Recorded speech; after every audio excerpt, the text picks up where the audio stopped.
While we were staying at Calhoun Falls State Park, we rode down to what is probably one of the newest campgrounds privately owned in the state of South Carolina, Hesters Bottoms Campground. Family campground. Family campground.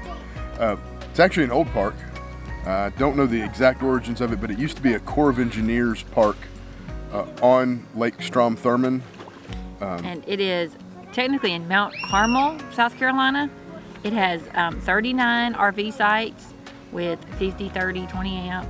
They've got Wi-Fi at all the sites. Free Wi-Fi throughout and they're all the park. lakefront on Strom-Thurmond. Yeah, it just reopened in the spring, early summer of 2021 after being closed for 7 years. The Corps of Engineers finally agreed to lease it to the current ownership group and allow them to reopen it as Hesters Bottom.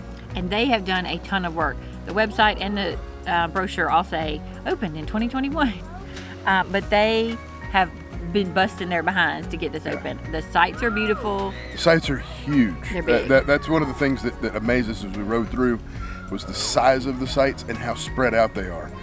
A lot of times when you're on a lake campground, they try and wedge those sites as close as they can. Especially a private one. I mean, you'd think we're going to try to get as many sites in as possible, but they really, and they're like all these different little groups. Like there's 4 or 5 here, and then a different road with 4 or 5 here, and 5 or 6 there. So if you had like a group of family campers that like to camp together, I know we have people that we know that camp with 5 or 6 different family units. You could have almost your whole little ring to yourself, yeah.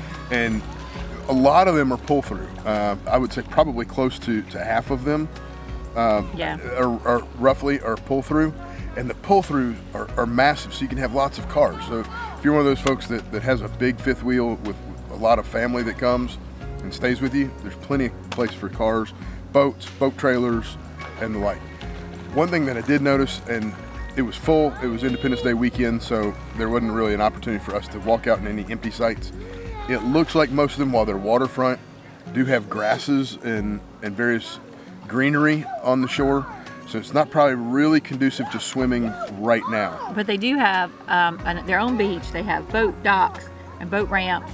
They've got a general store. They've got the ice house. They've got more things coming. The other thing I'd say is I think staff often makes or breaks a campsite or a campground. And the young lady we talked to was extremely enthusiastic. There was lots of activities. They were having a kids camp. They had been tie-dyeing t-shirts. They had a big family atmosphere throughout the whole thing. It is very spread out, so if you do have a golf cart, I think especially since there's space on some of the sites, that wouldn't be a bad idea. They also, this surprised me for where it is, they rent golf carts. So they rent paddle boats, kayaks, and golf carts. So if you don't have one, call in advance and you can reserve one. Yeah, because I think it's limited. She was telling us about some of the things that were coming. I know they've got a big general store that's showing up on its way next week. So they're excited about that. They do have a small little general store right now with the rentals, and they call it the Ice House. And they even have some little sweet treats with a snow cone there that you can enjoy on the beach. So yeah, it's definitely, while we weren't able to stay there, it's going to be on our list to come back because it looked like a great park. I think it's well worth checking out. Yep. Check it out.